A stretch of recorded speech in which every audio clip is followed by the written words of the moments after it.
Good afternoon, everybody. Welcome. My name is Barry Talbot. I work for Catalyst BI, formerly worked with Informants, and we've been involved with the legal sector since 2009. Today, we wanted to talk to you a bit about the changes that we're seeing in data analytics and how these are impacting upon the organizations that are adopting this new wave of data and analytics. In terms of the agenda, we'll be joined by Dan James, one of our consultants, who will show a very quick demo of CoES, our reporting portal, and also by Chris Lewis, the head of data and analytics at DAC Beachcroft. I'll talk for a few minutes about the journey that we've started. Dan will talk a bit about CoES, and then Chris will join us to talk about what they're doing with Click at DAC Beachcroft. If you have any questions, feel free to drop them into the chat. So in terms of data analytics, it's no longer just about the visualizations. It has a lot to do with the state of your data. We see a lot of organizations still struggling to combine data from various sources into one place. So it's important that you actually do something about that before you start giving your data to people to start visualizing it. Up until now, it's also been about descriptive and diagnostic analytics. This tells you about what happened, and in some cases about why it happened. But we're now seeing that it's becoming more about predictive and prescriptive analytics. In order for that to work properly, it means we need to be able to give data to a lot more people. In fact, everyone in organizations should have access to some data. It's then about how much AI is being used to make these processes much simpler and much quicker to make the data available.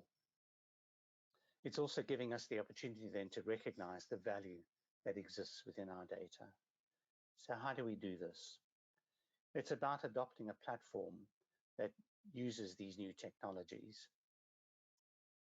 It's most likely that you'll end up with a best of breed solution because most practice management system authors don't necessarily put an awful lot of AI in them, especially when it comes to being able to bring the data to the fore.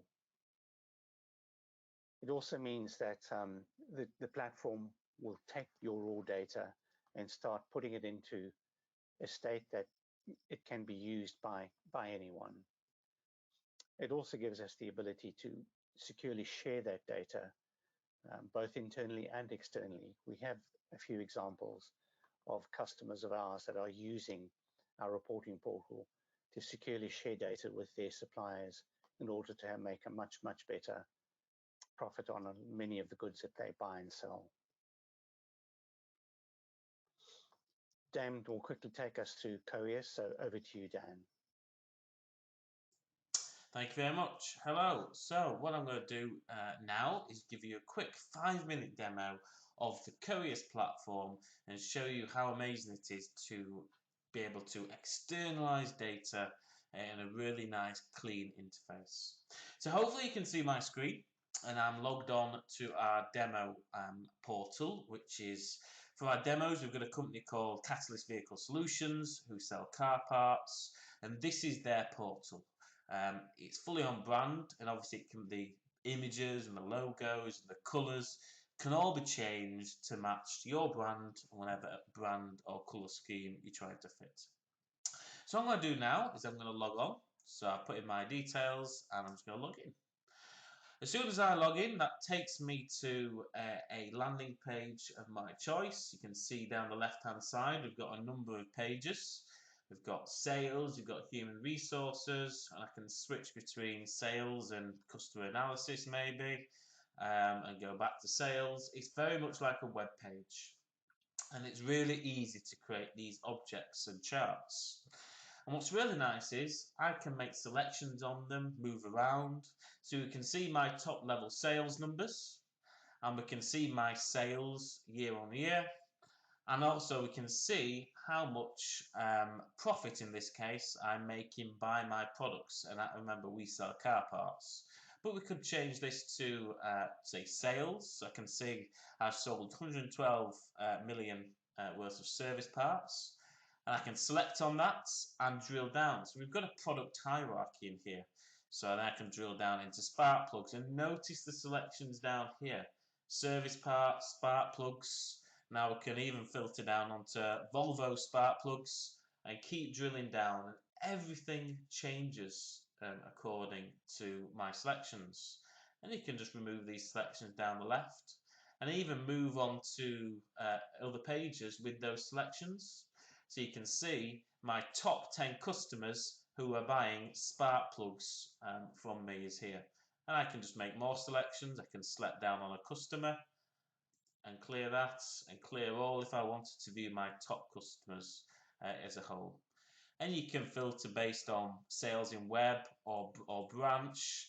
And the idea is we can slice and dice our data and really allow the end user to really investigate the data going through here, which is again really powerful. So again, it's fully designed to be intuitive to use. We have to click onto charts, we have to make selections. We can move and look at our distribution page. So there we go. That's now loading. So we've got, as part of Catalyst Vehicle Solutions, we've got 4 distribution centres. And in here I've actually put a drive time. So I've put a 1 hour drive time and then a 2 hour drive time in the light grey. So we can see around the Birmingham area, we're actually on the periphery of 2 hour drive times from our St Albans and our Leeds distribution centres. And what I can do is actually overplot on there the Catalyst store locations. So I can see I've got quite a few stores in the Birmingham area, so adding a new distribution centre could be quite nice to add in there. But hopefully from what you can see now, this is a portal which people can just log into, and it allows them really quickly to come in here, view data. We can even export data as well. For example, if I go onto our employee list, this is a list of all our employees. I can just click export data there, and that will then export this table as a CSV for me. You can see that's exported. I can open that up if I wanted to in Excel. So it's a really powerful way to externalize this data with lots of different objects and create as many sheets down the left hand side, and you can again customize what data is on this page and what it looks like to the end user in a really nice on brand clean portal. So hopefully that gives you a flavour of what COIS is and how it works. And I'll hand you back. Thank you very much.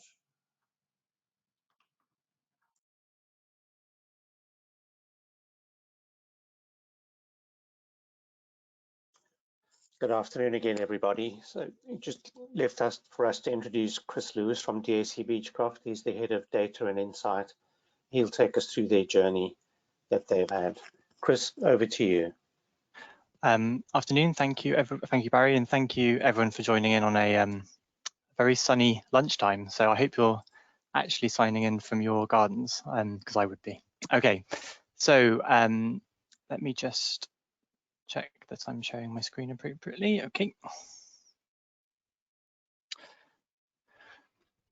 Okay, so hi again. So I'm Chris Lewis, Head of Data and Insight here at DACB, and I'm here to talk to you a little bit about our data strategy, particularly in relation to business intelligence. So first off, a little bit about DAC Beachcroft. So we're an international law business across a wide range of sectors with a strong heritage in insurance, health and real estate. We have around 2,500 employees globally, and innovation and data is really a crucial part of our delivery, both for ourselves to kind of monitor ourselves, but also for our clients. So yeah, obviously I'm going to talk a little bit about why data is important. So I'll start, I think we all know that data is important, but why it's particularly important to us. So to begin with, why is it important for us regarding our clients? So obviously, because so therefore very important to us. So our clients, as well as lots of different companies, obviously are aspiring to use more data, but few are probably unable to operationalize it effectively, whether this is because of their systems or their people. But a lot we're finding are requesting this now as a value-added service. So where we would provide legal services, we're looking for ways that we can offer more than just legal. So data products and insight and collaboration is something that we're working towards in a lot more. Also, like I tied in with that really is innovation. So there's growing expectations now for academic collaborations, industry collaborations, and branded insights products. So where data is obviously very important to different ways we can innovate. So we're noticing that that's something that's becoming more and more important for our clients, and moving into obviously automation in a very fast-moving industry. So data is strategically important to how we are maybe able to adapt with our clients, especially in the insurance sector and the high volume, low cost cases. So data is a very, very important thing for our clients. Internally, it's probably a little bit more straightforward. So we are using data and have done for a while now to improve our operational performance, reduce costs across all practice areas, with the main aim of putting the right information in the right hands at the right time. I mean, that's critical for us. Making sure that we get the best performance out of our case handlers for our clients, and then also to be able to monitor and predict trends to make sure we're able to adapt in the marketplace rather than react. So that's a quick overview of like the key areas where we think data is obviously very important for us. The next slide I wanted to look at is something I normally start off when I'm talking about data, which is this pyramid. So a pyramid of what it takes, in my opinion, to kind of produce decent analytics and decent storytelling. So this is something that Barry referred to in his intro. So it doesn't just come out of thin air. You know, to be able to bring data to life and to create decent insight, you need this kind of bedrock of culture, making sure that data can be talked about in the firm, kind of an acceptance that it's not just an IT thing, you know, something that IT are making them do, that data should be a day-to-day process type thing, and that we are investing it in the right way as well. So that kind of all comprehensive kind of culture. And then on top of that, we have a tech layer. So have we got the right technology? Have we got things in place to be able to manage data quality, to make sure we're testing our data so it's of the highest quality, that we can trust in it? And are we governing and using that data effectively? Once those two things are in place, then I think you can start to use different analytical techniques and different pieces of software to start bringing the data to life, in addition to kind of working with our business partners, both internally and also our clients externally. So in terms of like our data journey, like I don't think a data journey is ever going to be completed. It's something which is always evolving. We're probably in a second or third different phase of our current data journey that probably we could say has its roots back in as far back as 2011. And it was in 2011 that we first considered building our own in-house management information system to capture data more consistently and to continuously monitor its integrity. So at that time, there was very little internal reporting by visualization.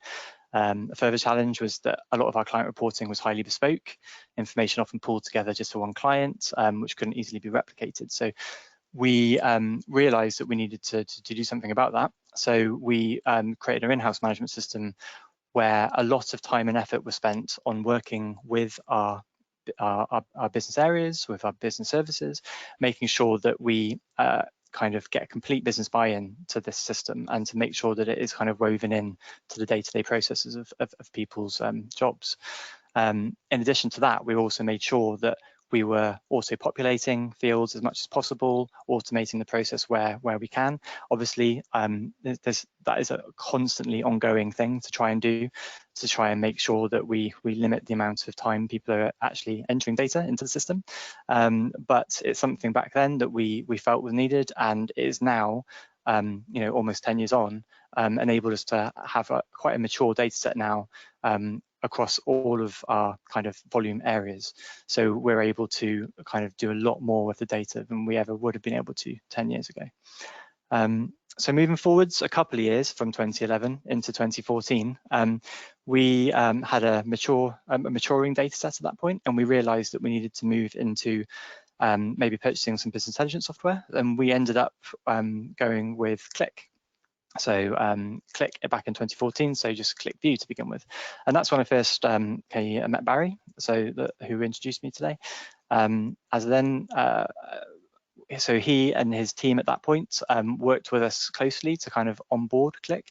And this slide that I'm going to go through now is something that I found very useful in the first couple of years to kind of identify where we would be able to apply data in our company, and in which kind of order we should go about it. So the first area we looked at really was this bottom right quadrant here. So looking at operational performance, reducing costs where we can internally. So one of the first areas was to open up our data to our internal user base. So making sure that self-service reporting was available for the masses.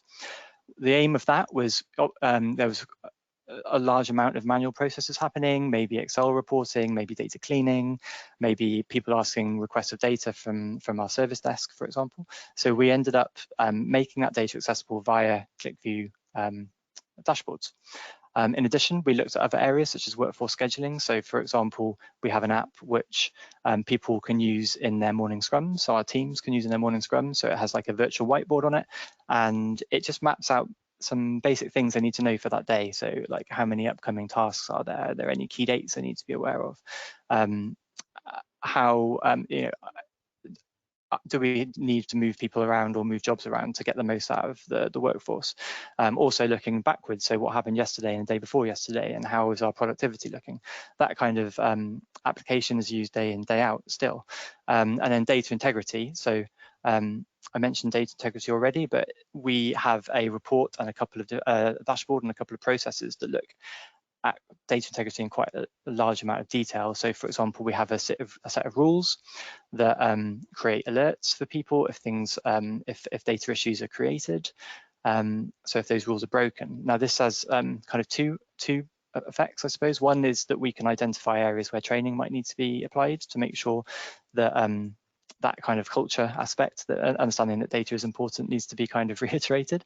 But also, if we need to identify some areas of our systems that need updating. So for example, if a data issue is being created consistently, is that a training issue or is that actually a system issue that we need to plug?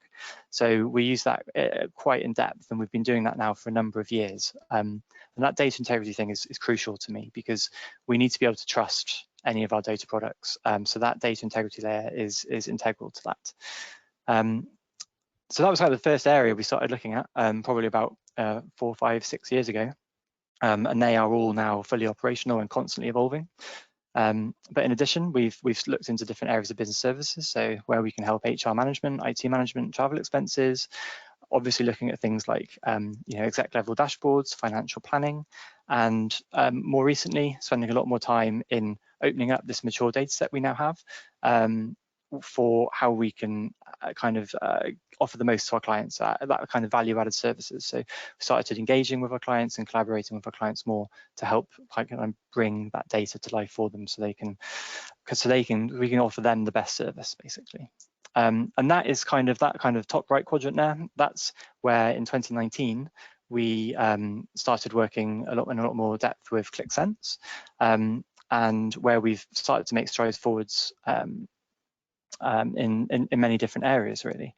So just like a final word on Catalyst. So since I don't know if anybody on the call is starting out with their journey in business intelligence or are relatively new to it, but we found that that kind of initial consultation was really valuable for us. So we've been, over the course of like 5, 6 years, gone through quite a few different rewrites and migrations, etc.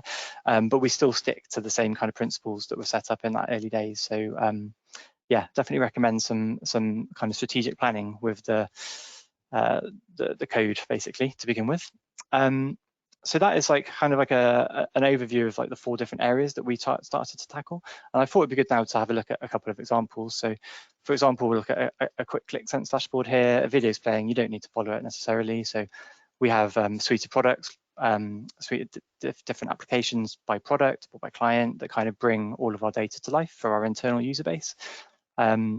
Offering things that you never report really in a spreadsheet. So for example, heads of loss, we capture up to 100 different heads of loss against our cases, and each one of those heads of loss can be viewed in terms of trends, in terms of claimed amounts in the market, what we end up paying out on those heads of loss, how that's changing against time. So basically giving our case handlers as much information as possible to kind of be ahead of market trends. and also giving our internal analysts the ability to really kind of use the storytelling angle within ClickSense. So for those of you that don't use ClickSense, there's a way you can use the dashboard to create content that can be exported in PowerPoint or PDF, for example, but really allows you to kind of bring the expertise of our analysts and marry that up with our data to provide kind of deep dive investigative type style reporting. So we're starting to use that quite a lot now within ClickSense, and I think it's being well received. Another example about kind of putting the right information in the right hands at the right time. So we have an application which our case handlers can use to pull reports off that gives them, takes, let's say, an ongoing case of theirs, takes some key bits of information about that case, and then gives them as much information as possible about where we've seen that type of case before. So it allows them to kind of automatically kind of receive a PDF, for example, which allows them to help strategize the case at the starting point, hopefully ending up in fewer touch points and less supervision, but really it's a way of them marrying up their expertise with the data to be able to come to the absolute best outcome for our clients. So in terms of where we're trying to go next, so in terms of like a bit more of a forward thinking strategy, so there's obviously lots of different areas, but there's 4 that I'll share today, and the first of which is going to be data literacy. So something that Barry referred to and I've already referred to as well. So making sure, and this again, I don't think this is ever anything that will be completed. Like, you know, things move quickly in technology, in data. So I think it's going to be a constantly evolving thing, but we need to make sure that our workforce kind of become analysts. They can talk and interpret data effectively, and that they are comfortable doing so. And also that culture element I talked to before, that they understand why this is important to us as a company.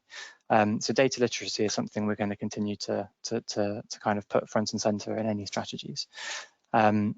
In addition, again, data integrity, about laboring the point, it's very important, making sure that we have trust in our data and our systems are being used properly, not just in terms of data entry, but also making sure that like new products are landing. You know, if we release a new product or a new piece of tech, that monitor their uptake of it and make sure that we do keep progressing. So data integrity, something that is still very important to us. So analytical community. So I include this because, you know, I'm sure many of you know that business intelligence and data, it's becoming less of an IT thing. It should be, you know, everyone interacts with data these days, whether they know it or not. So I think it's very important that we have an analytical community within our company. So across the business, there'll be people who are data professionals, people that work with data. And for example, I chair a quarterly analytical kind of community forum where anyone who works with data as part of their core job, we meet together and we talk about shared successes, shared experiences, good ideas, bad ideas, strategies, etc. So analytical community, making sure we all drive forwards in the same way, is something which is going to be very important to us. And finally, advanced analytics. So again, referring back to Barry's intro. So we have begun, and a while ago now, but there's more to do, is to move into the world of data science. So like Barry was talking, like moving away from diagnostic and descriptive analytics, more into predictive and adaptive. So for example, we have already integrated R in the back end of ClickSense. We've got people working in that sphere, and it's somewhere where we see we need to move even more into the future. So those are a very quick overview of some key things on our data journey, where we've been and where we're hoping to go. Over the course of the last 4 or 5 years, I think we've developed up to 40 or 50 different products, both for internal purposes and external, but also like very targeted and sometimes disposable as well. It doesn't have to be something that sits there forever. You can have disposable things that come and go as and when we need to. So yeah, so that's my presentation. So I'll pass you back over to Barry, I think, and thanks for listening.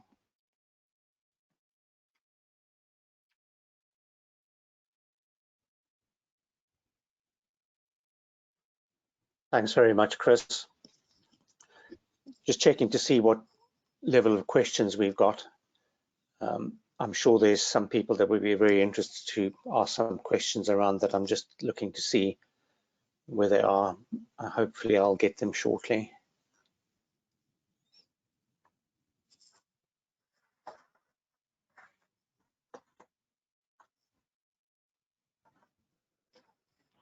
So just while we're waiting for those questions to come in, there's what Chris is talking about there. It is very important level of data literacy within the organization. We have found, no matter what sector we're working in, that those organizations that do what Chris and them have been doing are the ones that are most successful when it comes to that. So that, you know, it's important that this is that we have that. So I have some questions that have come in now. So one of them probably, I think you partially answered this one, Chris, is how long did it take for DAC Beachcroft to become data literate? Yeah, so as I referred to, I don't think it's ever going to be complete because there's obviously different levels to that. I think in terms of our operations, so like our operations hub and our business services, I think we're quite far along the path of that now. I feel like it's kind of like a hearts and minds strategy as well, isn't it? Making kind of like trying to get people on board and see the value of it. So I think in some areas of our business we're quite advanced, but in other areas there's still ways we can improve. But I see it as being a constantly evolving thing. I don't see it as something that will ever stop us kind of like learning and improving. Great, thank you. And then the next question is, do you have a central data team or a team that governs the analytical process? Yeah, so I suppose I'm manager or of the central kind of BI hub, I suppose, from an IT perspective. We have an external to IT, so within our volume area, for example, we have a dedicated analytics team that I work very, very closely with. So between our teams, I think we cover the basis.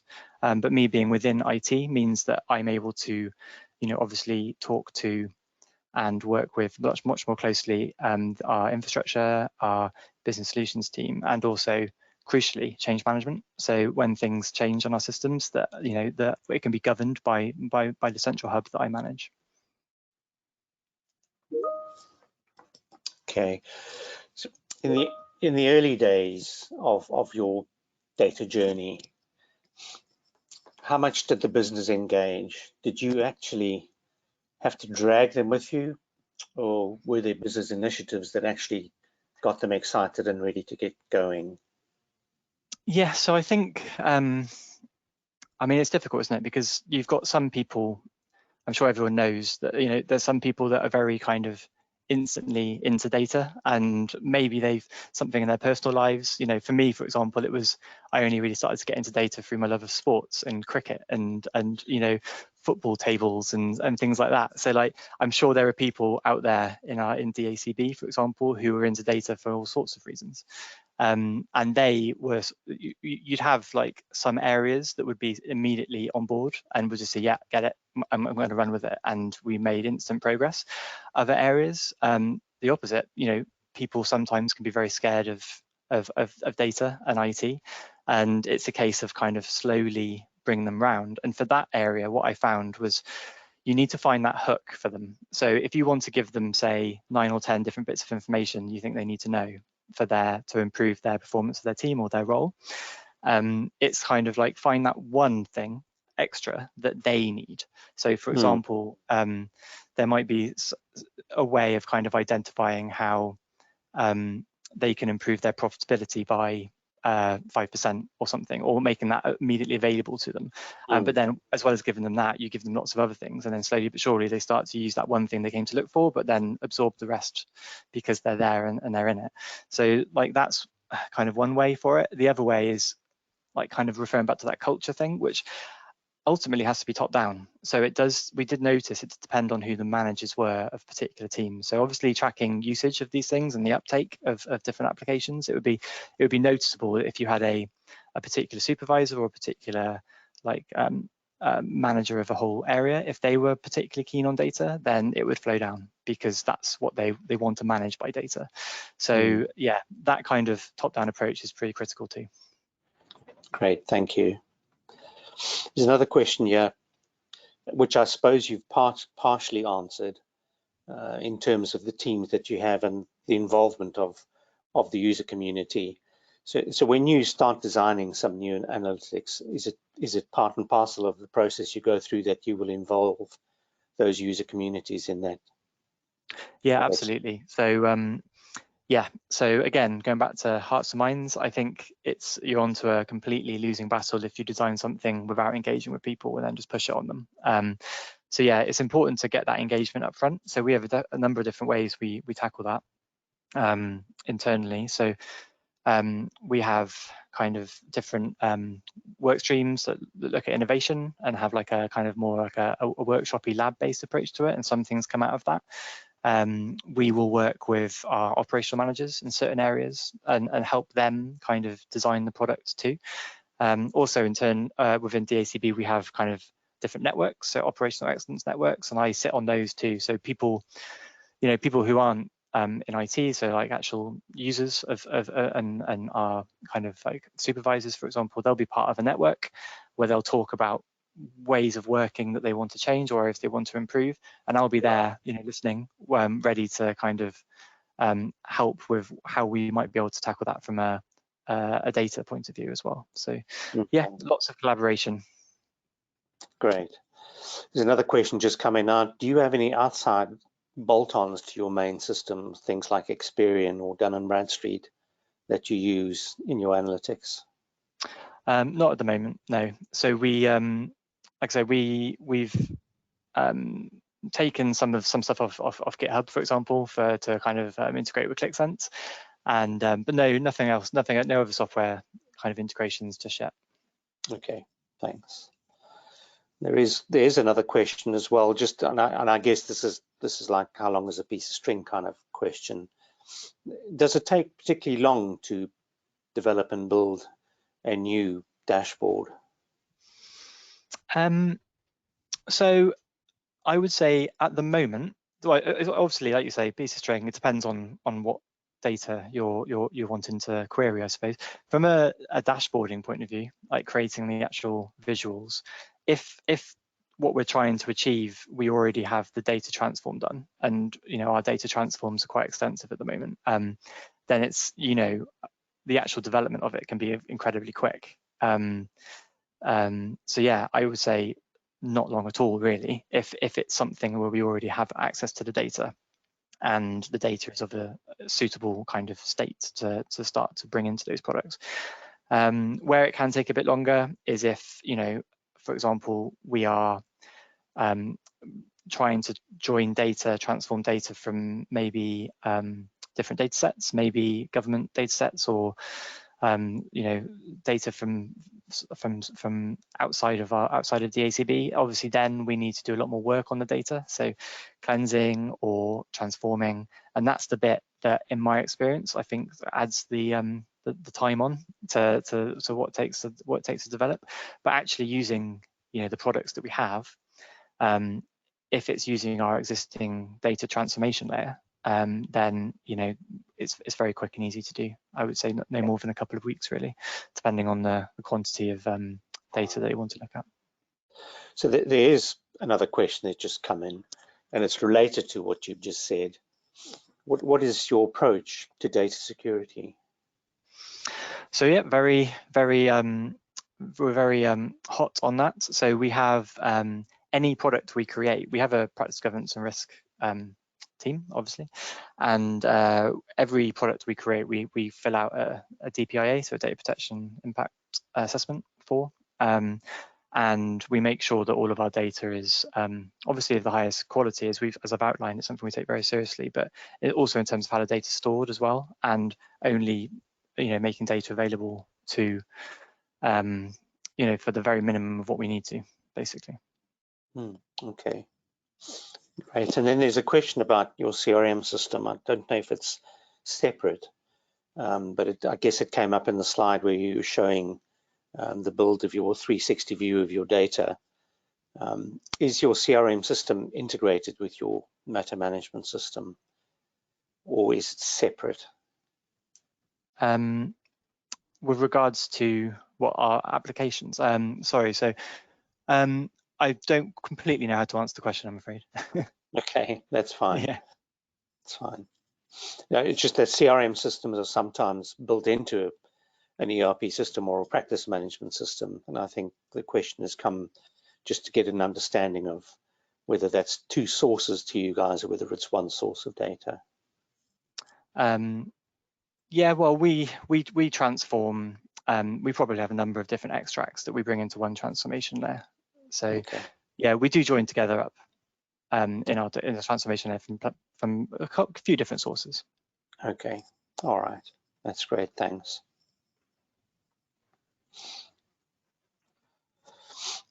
When they were talking about CRM, they were talking about contact management. They've just explained. So I suppose it's about your clients, and I guess you've answered the question really, because if it's data that you need, then it would be integrated. Yeah. So we transform data from wherever we need to, basically, to make it available in one place. All right. Great. Thanks. Okay, it doesn't look like there's any more questions. Shall we leave it open in case anybody else has got another question? Can say though that thank you very much everybody for attending. We will be making this webinar available as a recording, and you'll get a link to take it down and have a look at it again if you have any. If you want to contact us, feel free to contact me. My email address is there. Mobile number there as well. So thanks again, Chris. Thanks again, Dan. Thank you everybody for spending half of your lunch hour, nearly 45 minutes of your lunch hour listening to us. I trust that you found it to be quite informative and that it was enjoyable. Thanks very much. Bye.